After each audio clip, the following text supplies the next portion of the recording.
ಕೂಡ ಡಾಕ್ಟರ್ ಶಿವಕುಮಾರ್ ಸ್ವಾಮೀಜಿ ಒಂದು ಫ್ಲೈಓವರ್ ಏನಿದೆ ಆ ಫ್ಲೈಓವರ್ನ ಒಂದು ವಯಾಡಕ್ಟ್ನ ಸಮಗ್ರತೆ ಮತ್ತೆ ಲೋಡ್ ಟೆಸ್ಟಿಂಗ್ನ ಹಿನ್ನೆಲೆಯಲ್ಲಿ ನಿನ್ನೆ ರಾತ್ರಿ 11 ಗಂಟೆಯಿಂದ ಶುಕ್ರವಾರ ಬೆಳಗ್ಗೆ 11 ಗಂಟೆವರೆಗೂ ಕೂಡ ಅಂದರೆ 4 ದಿನಗಳ ಕಾಲ ಈ ಒಂದು ಶಿವಕುಮಾರ್ ಸ್ವಾಮೀಜಿಯ ಫ್ಲೈಓವರ್ನ ಎಲ್ಲಾ ತರಹದ ಒಂದು ವಾಹನಗಳ ಒಂದು ನಿರ್ಬಂಧತೆಯನ್ನ ಈಗಾಗಲೇ ಏರಿರುವಂಥದ್ದು.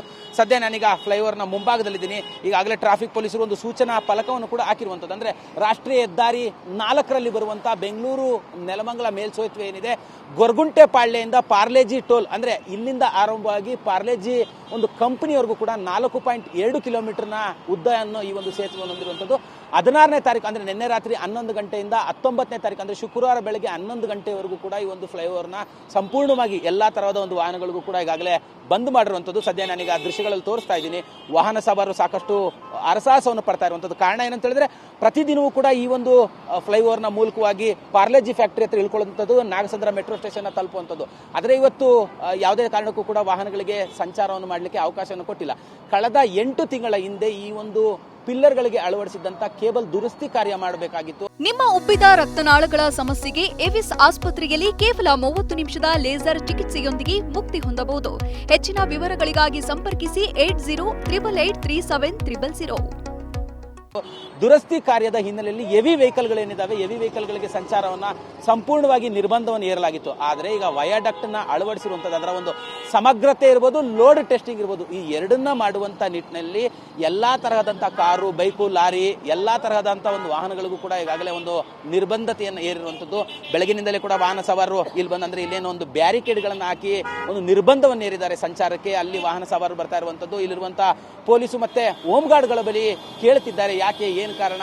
ಪ್ರತಿ ಬಾರಿ ಕೂಡ ಈ ಒಂದು ಫ್ಲೈಓವರ್ನ ಬಂದ್ ಮಾಡುವಂಥದ್ದು ಎಷ್ಟು ಸರಿ, ಇದೇನು ಮೊದಲನೇ ಅಲ್ಲ, 2-3 ಬಾರಿ ಕೂಡ ಈ ಒಂದು ಫ್ಲೈಓವರ್ನ ಬಂದ್ ಮಾಡಿದ್ರು. ಹೆವಿ ವೆಹಿಕಲ್ಗಳಿಗೆ ಒಂದು ಸಂಚಾರವನ್ನು ನಿರ್ಬಂಧವೇರಿದ್ರು. ಎಲ್ಲಾ ತರಹದ ಒಂದು ವಾಹನಗಳಿಗೂ ಕೂಡ ಸಂಚಾರವನ್ನು ನಿರ್ಬಂಧ ಏರಿದ್ರು. ಕಳೆದ ಬಾರಿ ಕೂಡ ಕಾಮಗಾರಿ ಮಾಡ್ತೀವಿ ಅಂತೇಳಿ ಸಾಕಷ್ಟು ದಿನ ಮುಂದಕ್ಕೆ ಹೋಗಿತ್ತು ಈ ಒಂದು ಕಾಮಗಾರಿ ಅನ್ನೋಂಥ ಒಂದು ಮಾತುಗಳನ್ನ, ಆಕ್ರೋಶ ಕೂಡ ಈಗಾಗಲೇ ವ್ಯಕ್ತಪಡಿಸಿರುವಂಥದ್ದು. ಈಗಾಗಲೇ ಟ್ರಾಫಿಕ್ ಪೊಲೀಸರು ಬಂದ್ ಮಾಡಿರುವಂಥ ಹಿನ್ನೆಲೆಯಲ್ಲಿ ಅಂದರೆ ರಾಷ್ಟ್ರೀಯ ಹೆದ್ದಾರಿ ಪ್ರಾಧಿಕಾರ ಈಗಾಗಲೇ ಲೋಡ್ ಟೆಸ್ಟಿಂಗ್ ಕೂಡ ಮಾಡ್ತಾ ಇರೋದು. ಸುಕನ್ಯಾ, ತಾವು ಕೂಡ ಆವಾಗಲೇ ಹೇಳ್ತಾ ಇದ್ರಿ ಯಾವ ತರವಾಗಿ ಈ ಒಂದು ಫ್ಲೈಓವರ್ನ ಮೇಲೆ ಲೋಡ್ ಟೆಸ್ಟಿಂಗ್ ಮಾಡ್ತಾರೆ ಅಂತ ಹೇಳಿದ್ರೆ, ಒಂದು ವಾಹನ ಅಂದರೆ ಟಿಪ್ಪರ್ ಇರ್ಬೋದು ಮತ್ತೆ ಹೆವಿ ಲೋಡ್ನ ಒಂದು ವೆಹಿಕಲ್ ಇರ್ಬೋದು, 30 ಟನ್ನ ಒಂದು ಲೋಡನ್ನು ಹಾಕೊಂಡು ಈ ಒಂದು ಫ್ಲೈಓವರ್ ಮೇಲೆ ವಾಹನಗಳು ಸಂಚಾರ ಮಾಡುತ್ತೆ. 30ಕ್ಕೂ ಹೆಚ್ಚು ವಾಹನಗಳು ಸಂಚಾರ ಮಾಡುತ್ತೆ. ಸಂಚಾರ ಮಾಡಿದ ನಂತರದಲ್ಲಿ ಈ ಒಂದು ಲೋಡ್ ಟೆಸ್ಟಿಂಗ್ ನಡೆಯುತ್ತೆ. ಅಂದರೆ ಈಗಾಗಲೇ ವಯಾಡಕ್ಟ್ನ ಏನೊಂದು ಅಳವಡಿಸಿದ್ದಾರೆ ಈ ಒಂದು ಫ್ಲೈಓವರ್ಗೆ ಅಳವಡಿಸಿರುವಂಥ ವಯಾಡಕ್ಟ್ನ ಒಂದು ಸಮಗ್ರತೆ ಮತ್ತೆ ಲೋಡ್ ಟೆಸ್ಟಿಂಗ್ ಅಂದರೆ ಕೆಪಾಸಿಟಿ ತಡ್ಕೊಳ್ಳುತ್ತಾ. ಈಗೇನು ನೀವು ವಯಾಡಕ್ಟ್ನ ಅಳವಡಿಸುವಂಥದ್ದಾಗಿರ್ಬೋದು ಮತ್ತೆ ಪಿಲ್ಲರ್ಗಳಲ್ಲಿ ದುರಸ್ತಿಯಾಗಿದ್ದಂಥ ಕೇಬಲ್ಗಳನ್ನು ಒಂದು ಈಗಾಗಲೇ ರಿಪೇರಿಯನ್ನು ಕೂಡ ಮಾಡಿರುವಂಥದ್ದು. ಅವೆಲ್ಲದರ ಒಂದು ಸಮಗ್ರತೆಯನ್ನು ಪರಿಶೀಲನೆ ಮಾಡ್ತಾರೆ. IASC ತಜ್ಞರು ಈ ಒಂದು ಸಮಗ್ರತೆಯನ್ನು ಪರಿಶೀಲನೆ ಮಾಡ್ತಾರೆ ಅನ್ನೋಂಥ ಮಾಹಿತಿ ಸದ್ಯಕ್ಕೆ ಲಭ್ಯವಾಗ್ತಿರುವಂಥದ್ದು. ರಾಷ್ಟ್ರೀಯ ಹೆದ್ದಾರಿ ಪ್ರಾಧಿಕಾರದ ವಾಹನಗಳು ಮತ್ತೆ ಅಧಿಕಾರಿಗಳು ಈಗಾಗಲೇ ಏನೊಂದು ನಾನು ಫ್ಲೈಓವರ್ ತೋರಿಸ್ತಾ ಇದ್ದೀನಿ ತಮಗೆ, ಇದರ ಮೇಲ್ಭಾಗದಲ್ಲಿ ಬೆಳಗಿನ ಜಾವದಿಂದಲೇ ಈಗ ಲೋಡ್ ಟೆಸ್ಟಿಂಗ್ ಕೂಡ ನಡೀತಾ ಇರುವಂಥದ್ದು. ನಿರಂತರವಾಗಿ ನಿನ್ನೆ ರಾತ್ರಿಯಿಂದ ಶುಕ್ರವಾರದ ಬೆಳಗ್ಗೆ ಅಂದರೆ 4 ದಿನಗಳ ಕಾಲ ಲೋಡ್ ಟೆಸ್ಟಿಂಗ್ ನಡೆಯುತ್ತೆ. ಲೋಡ್ ಟೆಸ್ಟಿಂಗ್ ನಡೆದ ನಂತರದಲ್ಲಿ IASC ತಜ್ಞರು ಈ ಒಂದು ಪರಿಶೀಲನೆ ವರದಿಯನ್ನು ಕೂಡ ಕೊಡ್ತಾರೆ.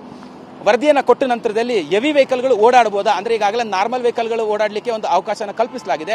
ವರದಿ ಬಂದ ನಂತರದಲ್ಲಿ ಹೆವಿ ವೆಹಿಕಲ್ಗಳಿಗೂ ಕೂಡ ಅವಕಾಶ ಕಲ್ಪಿಸುವಂತ ಒಂದು ಸಾಧ್ಯತೆ ಕೂಡ ಇರುವಂಥದ್ದು.